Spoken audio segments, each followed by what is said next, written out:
मी रवी लक्ष्मण बुधर, जिल्हा परिषद प्राथमिक व माध्यमिक शाळा चौक येथे पदवीधर शिक्षक आहे. जव्हार येथे मी राहणार असून आदिवासी समाजातून मी शिकून सवरून आता शिक्षक आहे.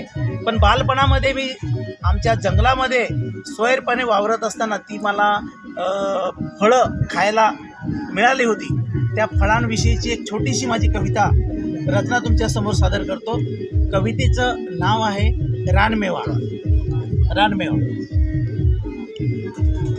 सवंगड्यांच्या संगती बालपणी भटकंती, सवंगड्यांच्या संगती बालपणी भटकंती, कडे कपाऱ्या आडीत रानमेवा खात आम्ही, रानमेवा खात आम्ही.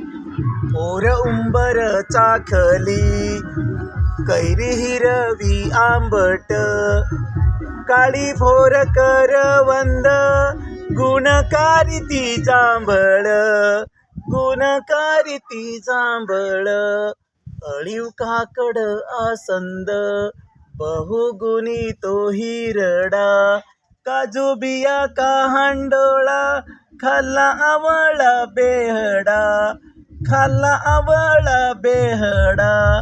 खरबट गुगरवळ, खरबट गुगरवळ, पिवळट शिंदवळ, लेपटाळी ती भोकर, पसा पसा बेंडगुळ, पसा पसा बेंडगुळ. घनदाट आमराई, आमराई म्हणजे आंब्याची झाडं. घनदाट आमराई साका गोड गोड देई, कुहू कुहू कोकिळ ते गायन मंजुळ होई, गायन मंजुळ होई. पानपळ साचे द्रोण, पळसाचे पानाचं आपण टोप करत त्याला द्रोण सांगत. पानपळ साचे द्रोण त्यात मधुर तोरण, तृप्ती मनाला मिळे खाऊन ती टेंभरून, खाऊन ती टेंभरून. आता कितीशी फळ झाड बेसुमार जंगल तोड, आता कितीशी फळ झाड बेसुमार जंगल तोड.